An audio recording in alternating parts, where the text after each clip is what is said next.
Maggi noodles maker Nestle has met analyst estimates for its December quarter earnings. Maggi, dairy and the coffee maker Nestle India's second quarter performance also coming in with their profits rising as much as 11%.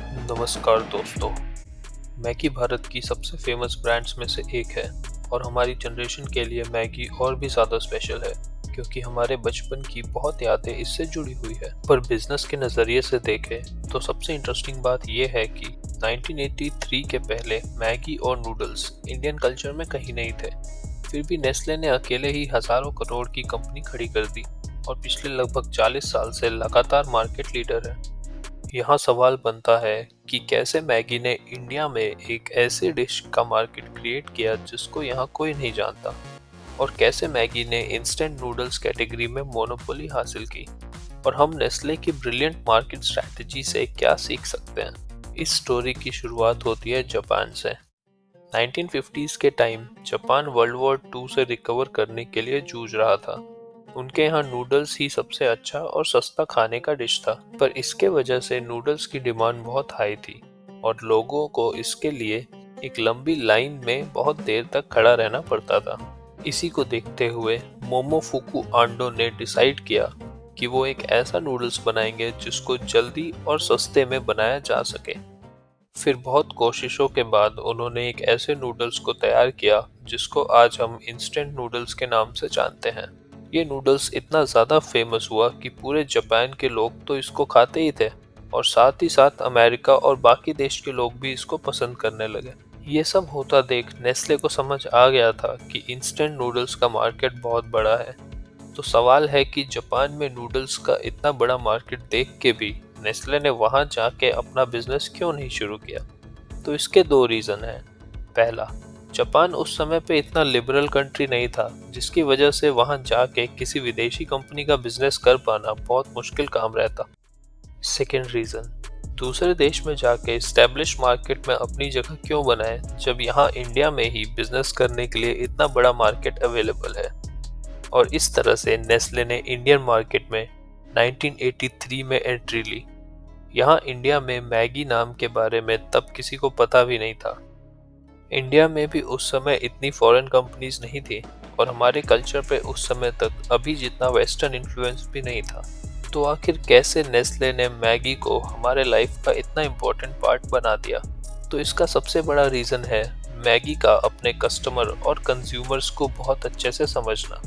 क्योंकि अगर हम instant noodles को एक product की तरह देखें तो इसको हर कोई खा सकता है, कोई 10 साल का स्कूल जाता हुआ बच्चा हो या फिर 40 साल के ऑफिस एम्प्लॉय, मतलब मैगी के कंज्यूमर हर एज के लोग हैं। और अगर यहाँ कोई साधारण ब्रांड होता तो वो सभी को टारगेट करता और सबको अपना प्रोडक्ट बेचने का ट्राई करता, और बाहर से देख के ये सही भी लगता है। पर मैगी कोई नॉर्मल ब्रांड नहीं था। उनको मार्केट के फंडामेंटल प्रिंसिपल्स पता थे कि अगर आप सबको बेचने निकलोगे तो किसी को भी नहीं बेच पाओगे। तो नेस्ले की मार्केटिंग टीम निकल पड़ी मैगी के लिए परफेक्ट टारगेट ऑडियंस ढूंढने के लिए, और फिर उन्होंने बहुत ध्यान से 2 कैटेगरी डिसाइड किया, मदर्स एंड चिल्ड्रन। अब यहाँ ध्यान देने लायक बात यह है कि किसी भी नए प्रोडक्ट को सक्सेसफुल होने के लिए इम्पॉर्टेंट है कि वो कस्टमर्स की प्रॉब्लम को समझे और उनके इंटरेस्ट को पूरा करे।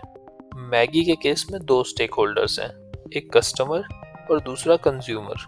कस्टमर मतलब मदर जो मैगी को खरीदेगी, एंड कंज्यूमर मतलब चाइल्ड जो इसको खाएगा। मदर्स के लिए सबसे बड़ी प्रॉब्लम थी कि जब उनका बच्चा थका और भूखा स्कूल से वापस आए तो वो उसको ऐसा क्या टेस्टी खाना दे जिसको खा के वो एकदम खुश हो जाए। और शाम को नाश्ते में डिनर से पहले अपने बच्चे को खाने में क्या दिया जाए, क्योंकि रोटी सब्जी तो वैसे भी खाने में रोज ही रहता है। और मदर्स को कुछ आसानी से बन जाने जैसी डिश चाहिए थी जिससे उनको ज़्यादा मेहनत ना करना पड़े। यहाँ पर इस मौके को मैगी ने बुनाया और खुद को एक इजी एंड टेस्टी मील के तौर पे पेश किया।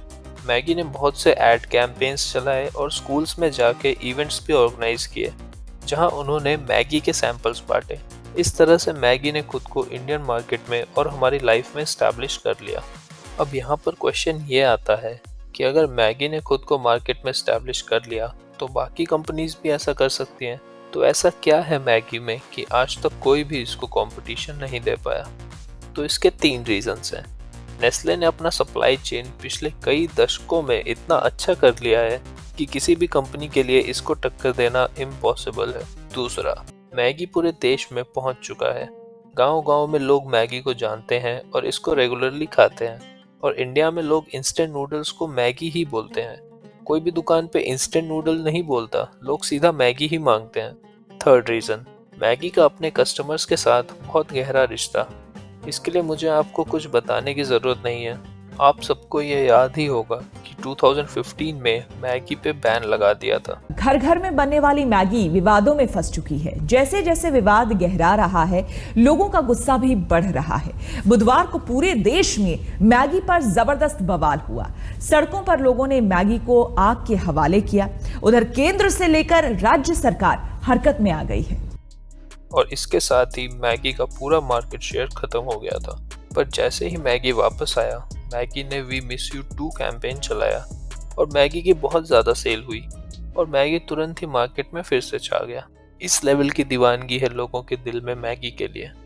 मैगी की सक्सेस स्टोरी को देख के हमारे लिए सीखने लायक बात है कि जहां सभी मार्केट ब्रांड्स बहुत पैसा इस बात पे लगाते हैं कि कैसे मार्केट में अपनी जगह बनाएं, वहीं मैगी जैसे बहुत कम ब्रांड ऐसे हैं जो ये समझते हैं कि किस मार्केट में जगह बनाएं।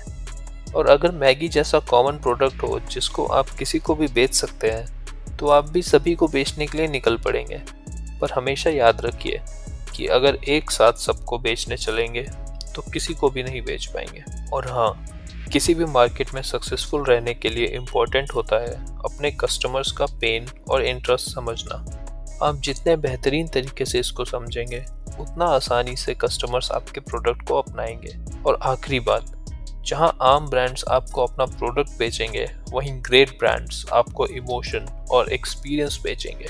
और मैगी की तरह आप भी आम नूडल्स के एक टुकड़े को अपने कस्टमर्स को बेच के सक्सेसफुल कंपनी तैयार कर सकते हैं। ऐसे ही और बिजनेस स्टोरीज को सुनने के लिए please subscribe our channel. Thanks for watching this video. जय हिंद।